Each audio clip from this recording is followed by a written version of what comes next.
بسم اللہ الرحمن الرحیم۔ کیا آپ جانتے ہیں بارش سے پہلے ہی چیونٹیوں کو کیسے پتہ چل جاتا ہے کہ بارش ہونے والی ہے؟ آج کی اس ویڈیو میں ہم آپ کو چیونٹیوں کے بارے میں کچھ ایسے ہی حقائق بتائیں گے۔ چیونٹیوں سے متعلق سورہ نمل کی آیت نمبر 17 اور 18 میں اللہ تعالیٰ کا ارشاد ہے کہ اور سلیمان نکلے اپنے پورے لشکر کو لے کر، جس میں انسان، جن اور تمام جانور تھے، فوج بندی کیے ہوئے جانے لگے یہاں تک کہ وہ گزرے وادی نمل سے، جو چیونٹیوں کی وادی تھی۔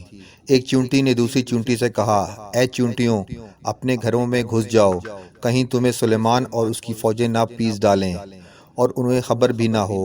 اور سلیمان نے جب اس چیونٹی کی بات سنی تو مسکرائے اور اپنے لشکر کا رخ موڑ لیا۔ چیونٹیاں حضرت سلیمان سے بات کرتی تھیں اور اللہ تعالیٰ نے سلیمان کو ان کی بات سمجھنے کی صلاحیت بھی دی تھی۔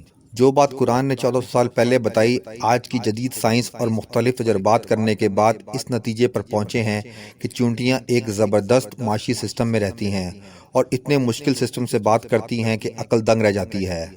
سائنس نے بتایا کہ چیونٹیاں آواز سے بات نہیں کرتی، بلکہ ڈیٹا منتقل کر کے بات کرتی ہیں، اور ان کا طریقہ یہ ہوتا ہے کہ وہ اپنے منہ سے ایک مواد نکالتی ہیں اور سامنے والی چیونٹی کے منہ پر چپکا دیتی ہیں۔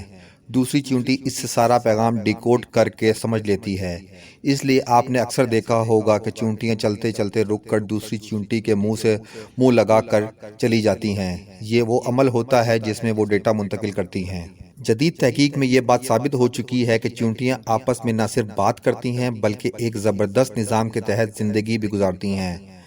آپ نے اکثر دیکھا ہوگا کہ بارش سے پہلے چیونٹیاں اپنے گھر کے باہر گول چکر لگانا شروع کر دیتی ہیں اور مٹی کے پہاڑ بنا لیتی ہیں تاکہ بارش کا پانی ان کے گھر میں نہ آ سکے۔ انہیں وقت سے پہلے بارش کا اس لیے اندازہ ہو جاتا ہے کہ ان میں قدرتی طور پر سینسر موجود ہوتا ہے جسے ہائیڈروفولک کہتے ہیں۔ جب ہوا میں نمی کا تناسب زیادہ ہو جاتا ہے تو چیونٹیوں میں موجود یہ سینسر اسے محسوس کرتا ہے اور چیونٹیوں کے دماغ کو بارش کے متعلق پیغام پہنچاتا ہے۔ اس لیے چیونٹیاں بارش سے پہلے ہی کھانے پینے اور رہنے کا انتظام کر لیتی ہیں۔ محکمہ موسمیات بھی اسی عمل کو دہراتے ہوئے ہوا میں نمی کا تناسب نوٹ کرتے ہیں اور پھر بتاتے ہیں کہ بارش کے کیا امکانات ہیں۔ تاریخ گواہ ہے کہ جنہوں نے قرآن میں غور کیا، ان لوگوں نے درختوں کے نیچے بیٹھ کر نہ صرف زمین کا حجم بتایا بلکہ یہ بھی بتایا کہ انسان پرندوں کی مانند کیسے پرواز کر سکتا ہے۔ چنانچہ جہاز کے سب سے پہلے موجود مسلمان ہی ہیں۔ اگر ہم قرآن میں غور و فکر کریں تو ایسی ایجادات کر سکتے ہیں کہ نسل انسانی حیران رہ جائے۔ اللہ تعالیٰ نے قرآن میں ارشاد فرمایا ہے کہ کائنات میں عقل والوں کے لیے بہت سی نشانیاں ہیں۔ اللہ تعالیٰ ہم سب کو قرآن پر عمل کرنے کی توفیق عطا فرمائے، آمین۔ اسی طرح کی مزید انفارمیٹیو ویڈیو دیکھنے کے لیے ہمارے چینل شام ساز کو سبسکرائب کریں اور بیل آئیکن کو پریس کریں۔ بہت شکریہ، اللہ حافظ۔